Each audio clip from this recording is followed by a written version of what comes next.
Hi, I'm Chris Botti. When I come to Chicago, I just love hanging out with Front Row Phyllis.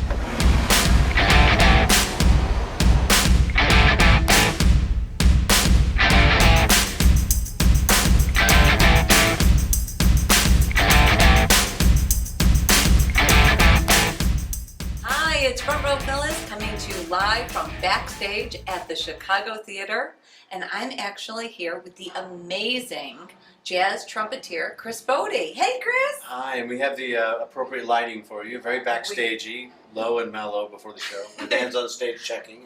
And here we are in Chicago. Happy to be back. We are so happy to have you back. It's been a while. Few years, right? I think like 3 years since we've been in Yeah, Chicago. well, don't stay away that we long. will, we promise, we promise. Don't do that a lot. And you brought, that's my first question. I have to tell you, you brought your trumpet, which is a good thing because that's what you do. Mm-hmm. How did you know that this is what you wanted to do as a profession? And when? I knew when I was 9 years old Really? that I wanted to play the trumpet. And by the time I was 12, I perhaps realized I wasn't going to be Michael Jordan, Okay. And I think that as a young person, there comes a point where you just need to do something that defines yourself. Right. You're smart, you play sports, you play music, you act, whatever your trip is. And when I heard Miles Davis on a recording that someone gave me is when it really clicked for me that I would, dedicate my life. I didn't think about all this, but I thought about my commitment to the instrument. Right. And it's been a very, very, very a strong connection for so many years, and I'm very happy about it. Yeah. Amazing. So during this whole, tour, let's just say, has there been any or several different influences pertaining to your music? Outside influences like artists or bands or... I mean, maybe if anything that's defined my particular career is being, not versatile is not the right word, because I sort of always play in a certain style, but the settings I place myself in can change up from classical to jazz to being on stage with pop or rock icons like Sting or Steven Tyler. Right. Or my first gig was Sinatra when I was a kid, and so I kind of feel like, that again, versatility is not the right word, but being able to relate musically to those other styles of artists has perhaps set me apart from just being a jazz musician or just being this musician or just being a classical trumpet player or just being X, Y, and Z. The lines get kind of smudgy a little bit. And, and it's enabled me to, maybe find my own lane. And in the music industry, I think that's the most important thing is when you're an artist that for whatever reason that you're able to find your lane and more importantly stay in it. Right. Absolutely. There are a lot of musicians that they find an audience and then they go, well, I'm going to go over here and do music from, tabla music and trumpet. No. Okay. Exactly. Yeah. And they don't know. So is there, for the younger generation that want to get into this or want to get into our crazy business, our crazy entertainment business, is there any advice that you would give them? I could lay out a bunch of cliches, and I'll just say honestly that it is considerably more difficult in this landscape than it was when I came up. And I'm sure that people in the generations prior to me would say it's considerably more difficult for me when they came up. Right. But the reality is that the music industry and the entertainment business, vis-a-vis instant gratification of the internet and stuff, has made everything change daily.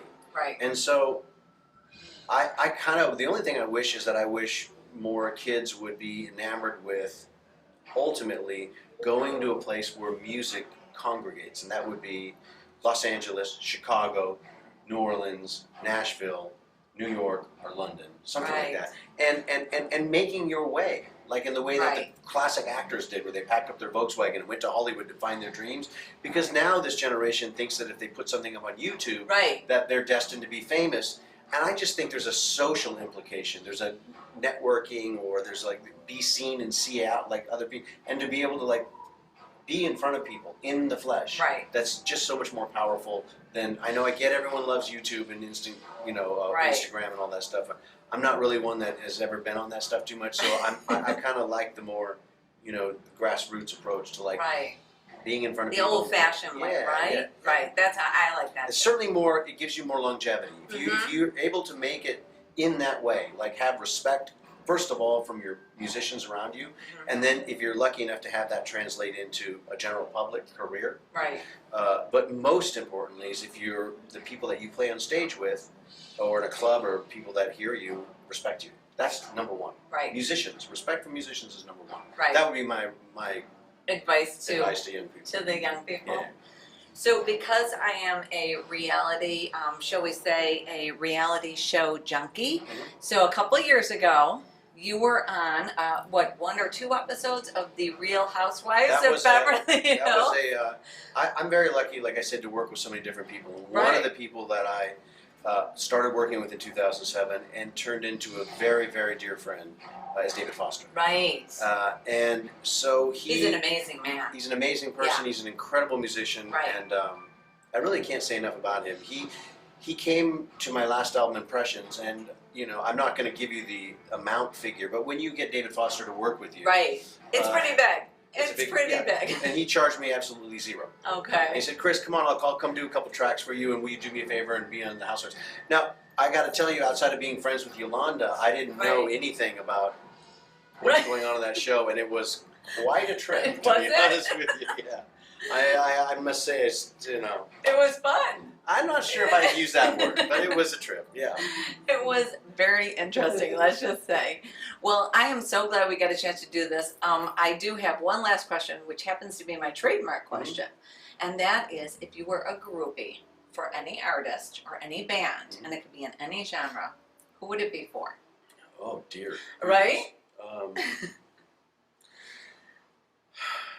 I mean, I guess in the situation I am now, it's hard for me to be a groupie. Right. But I sure have been a big time Peter Gabriel fan over the years. Oh yeah. And I've been a groupie of his in the not too past. Really? Maybe like 20, 30 years ago. Right. But I was an adult, and I was such a big fan of his. Fantastic artist. Right. Well, once again, I thank you again, and I am so looking forward to the show, as well as everybody else here in Chicago. Thank you so much. All right. Yeah. And once again, for all this information and more can be found on frontrowphyllis.com.